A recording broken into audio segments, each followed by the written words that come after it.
Welcome to the deep dive. We're here to sift through some complex sources and really pull out the core ideas. That's the plan. And today's topic, well, it's a big one.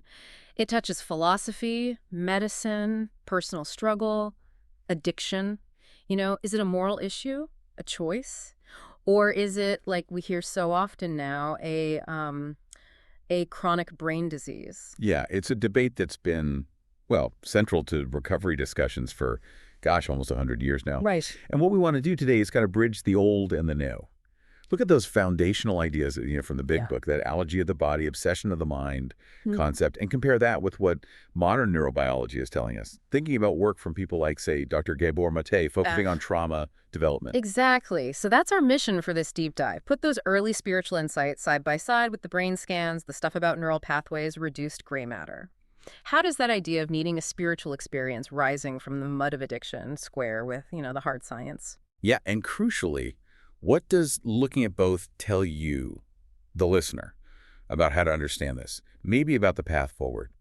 Does the solution that emerged decades ago from sheer suffering and the need for humility, does it actually line up with treating the brain mechanisms science is uncovering now?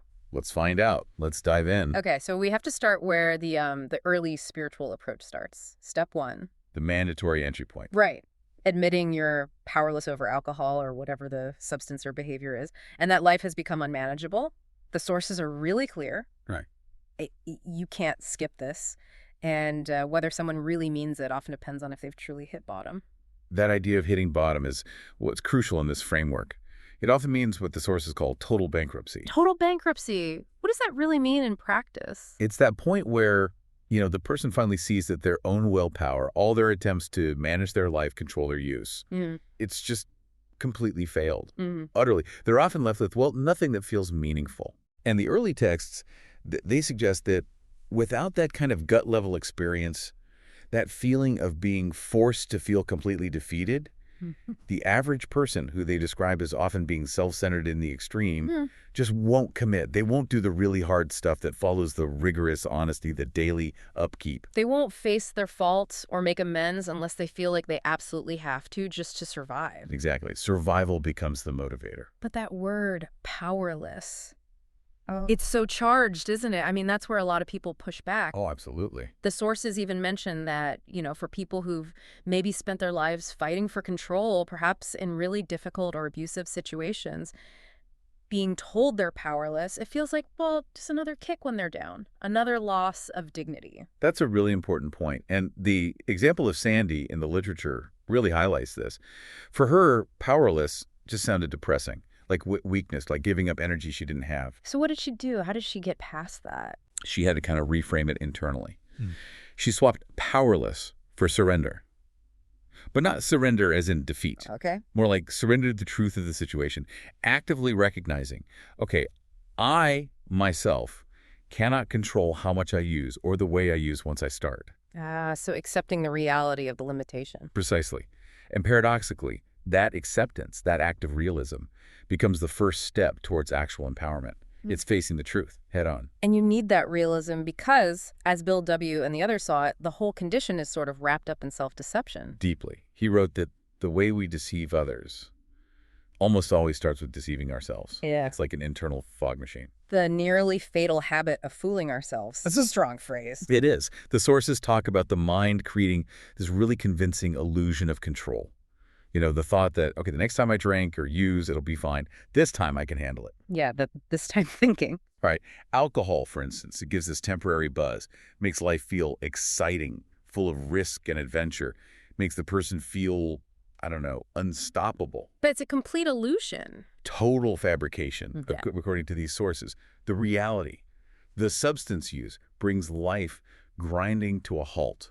It leads to compulsive behavior where any idea of control is just a total self-delusion. So being honest with someone else, like a sponsor or in a group, it's really about proving you finally stopped lying to yourself. It confirms you've punctured that bubble. Hmm. You're being honest with yourself, and maybe, for them, with a higher power too. Okay, so that's self-deception. It leads right into this early AA idea, this dichotomy they talked about, the alcoholic condition being bodily and mentally different. We've touched on the mental obsession, but what about the bodily part? What do they mean by a physical difference back then? Well, that's the allergy idea. It's a bit complex for some people today. Maybe the language feels dated, but it was really core to the original Big Book view. They didn't have our modern neuroscience terms, obviously, Yeah. but they observed something. They saw a distinct physiological reaction.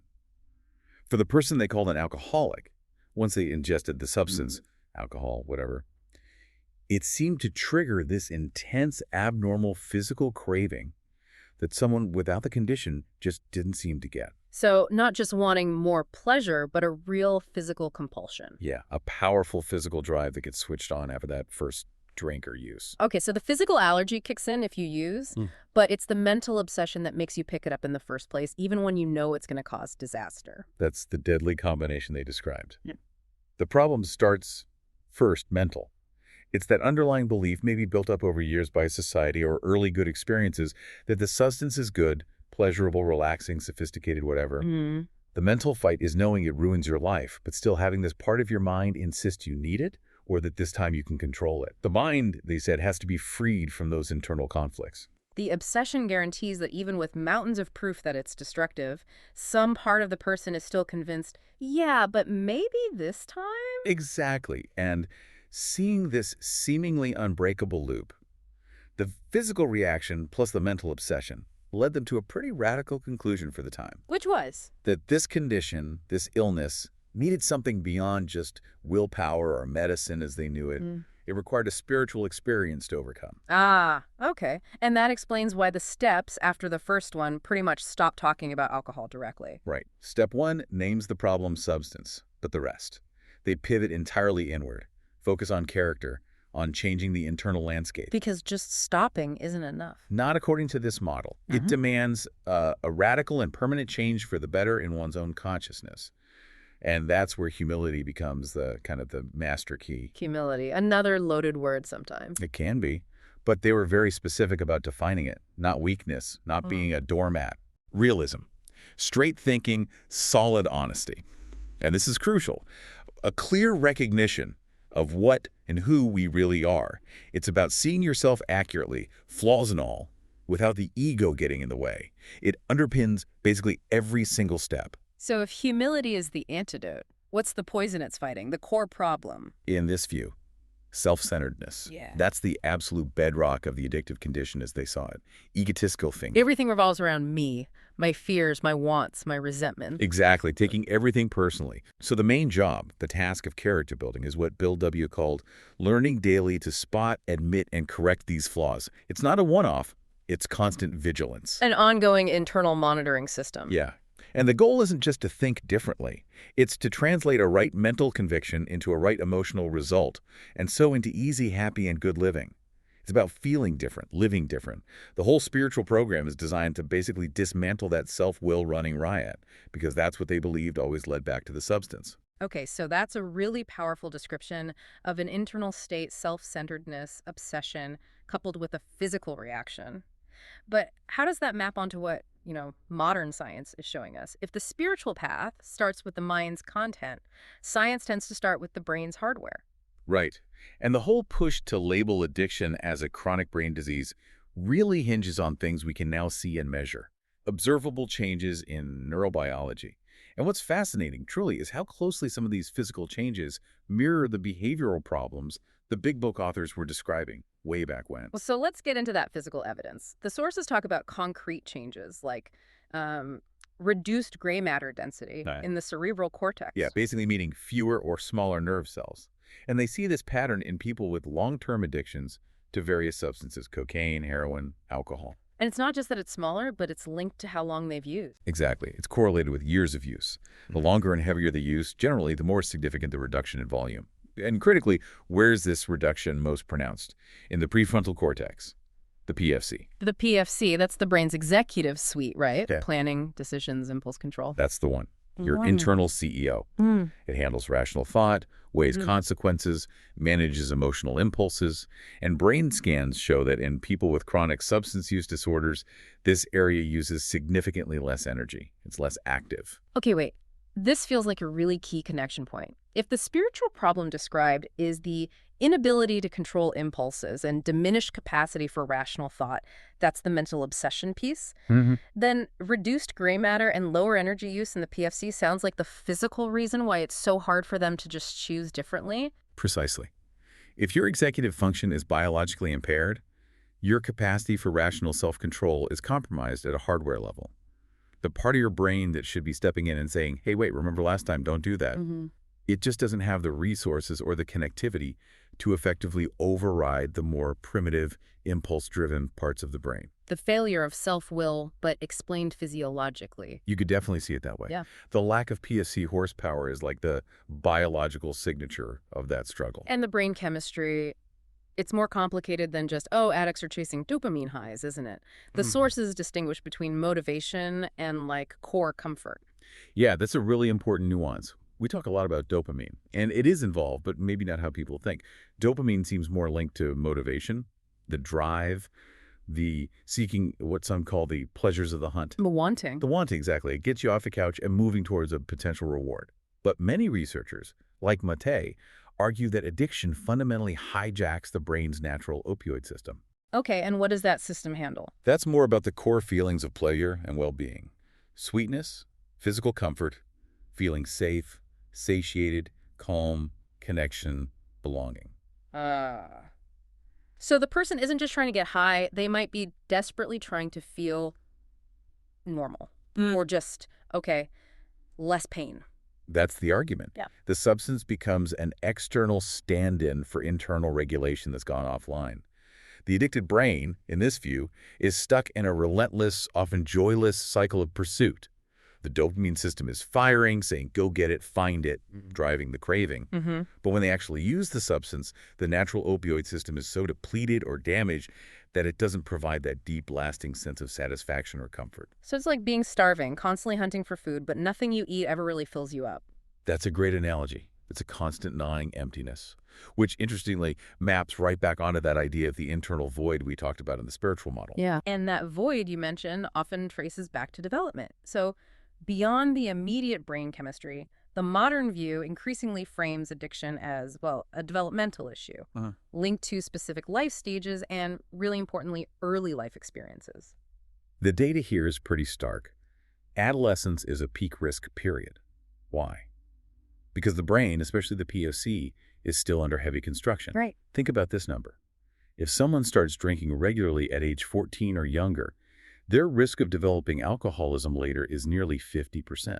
What? 50. Wow. But if they delay starting until age 21 or later, that risk plummets to around 9%.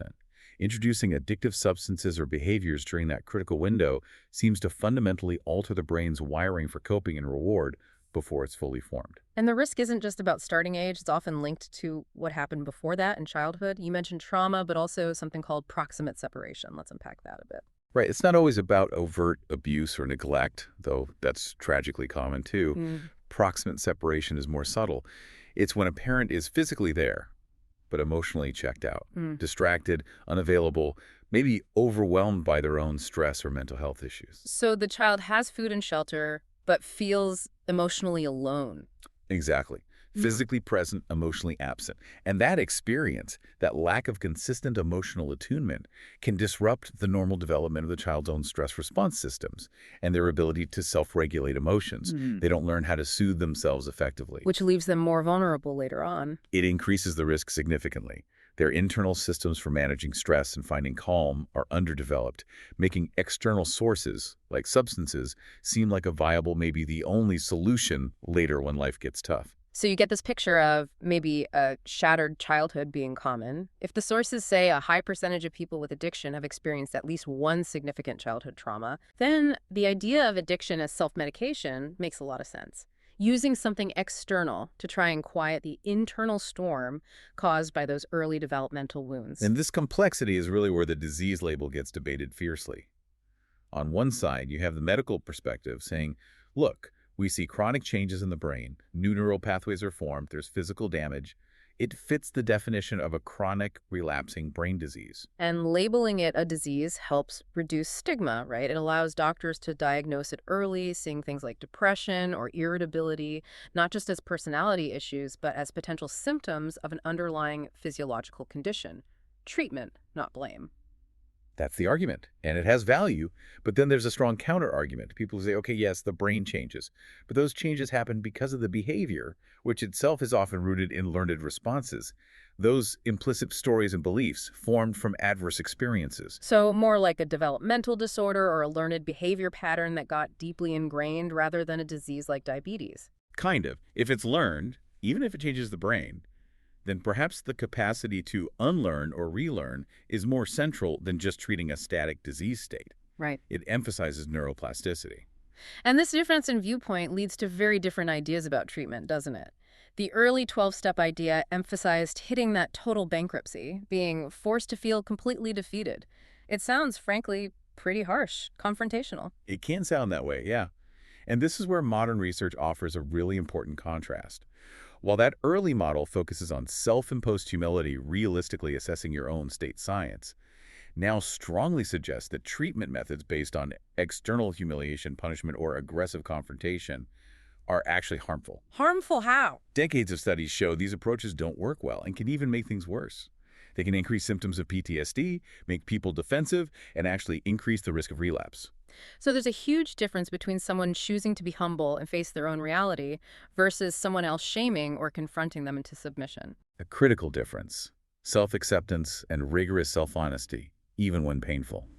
Therapeutic: external shaming and humiliation, often destructive. It really forces us to think carefully about what constitutes helpful intervention versus harmful punishment. Okay, so whether we lean towards the neurobiological view or the spiritual malady idea, or maybe see them as intertwined, it seems clear the substance or the behavior is being used to plug some kind of deep internal hole, emptiness. That seems to be a common thread. An emptiness that might come from those missing early connections, or just a lifelong, continuous struggle to feel good about myself, as one source put it. And the addiction itself can become a way to manage that emptiness, ironically, by providing structure. Right. If your inner world feels chaotic, painful, inconsistent, the addiction, with its rituals, its predictable cycle, can start to feel like the only stable thing you have. It imposes a kind of order, even if it's a destructive order. It becomes a core part of identity, a false self. The sources talk about people actually defining themselves by their addiction, like I'm the drinker, I'm the gambler. Yeah, and the fear of giving it up isn't just about losing the substance, it's about losing that identity. They literally might not know who they are without it. It's terrifying, like taking away the only crutch they have, even if the crutch is also beating them. It reminds me of that phrase, the power ballad lie. Ah, yes, that really captures it. The substance whispers in your ear, constantly selling you this idea that you need it to be the person you aspire to be. You know, have a drink, you'll be funnier. Use this, you'll be more creative. Take this, you'll be a calmer parent. It promises enhancement while delivering destruction. Exactly. It sells this illusion of a better life, even as it systematically dismantles your actual life. And often the pleasure isn't even real pleasure anymore. It's just the temporary relief from the pain or craving the substance itself creates. Like scratching poison ivy, the scratching feels good for a second, but it only happens because the poison ivy is there in the first place. Perfect analogy. It's a self-perpetuating cycle of discomfort and temporary relief. So, if that's the problem, how do the solutions from both the spiritual angle and the scientific one start to come together? It sounds like both paths ultimately insist that real change, lasting freedom, requires this profound internal shift, a radical and permanent change in one's own consciousness. Yeah, that's the straight gate idea. It's about fundamentally rewiring things internally, whether you call that creating new neural pathways or having a spiritual awakening. And it has very practical day-to-day implications. Like how? Like learning to reframe things, seeing negative events, losing a job, having an argument, a health problem, not as catastrophes that justify giving up or escaping, Right. but as opportunities, learning experiences, chances to grow. And that reframing is key because it directly attacks shame and self-pity. Exactly. Those emotions, shame, self-pity, are identified in the sources as major relapse triggers. Why? Because they feed that inward-looking, self-centered state where addiction thrives, isolating emotions. So, by consciously choosing to find the lesson in a setback, you starve those negative feelings. You take away their power, You're actively translating the decision to change into a different emotional experience. And interestingly, from a brain perspective, that's like exercising the PFC, forcing that executive function to engage, to find a more rational long-term perspective, instead of just reacting emotionally. But it's not just about thinking differently. It takes work, action, discipline, what the sources call footwork. Absolutely crucial. Yeah. You can't just think your way into sobriety, according to these models. It requires daily, conscious effort to build and maintain that new foundation. And the spiritual path lays this out very clearly with steps 10 and 11, right? Right. Step 10 is the continuous personal inventory. Basically, keeping watch throughout the day for those old patterns, selfishness, dishonesty, resentment, fear.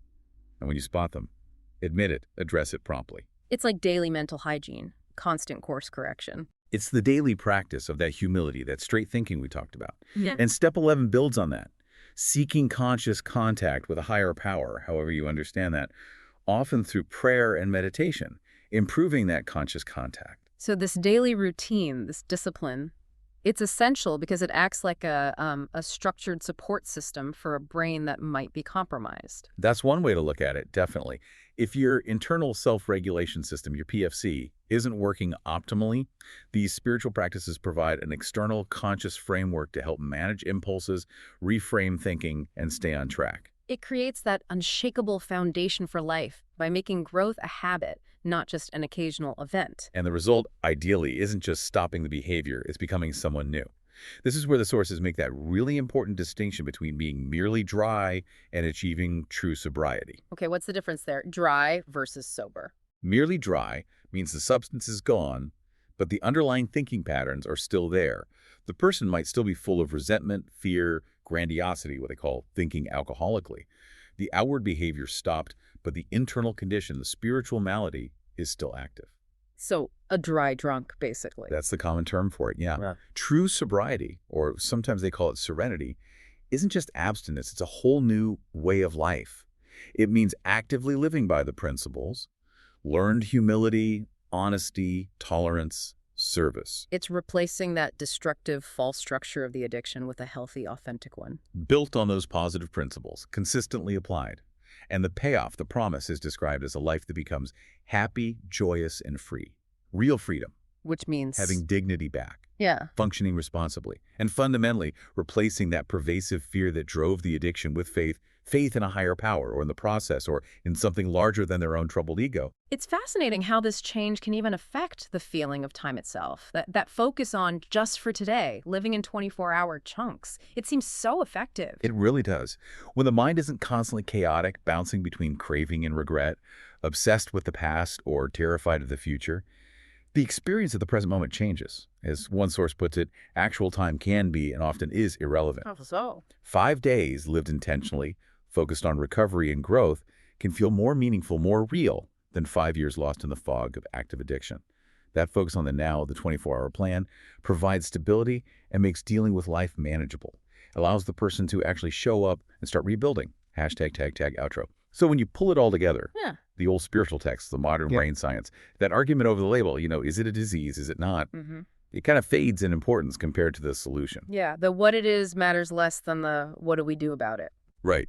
And 2 big things seem to stand out across all these sources.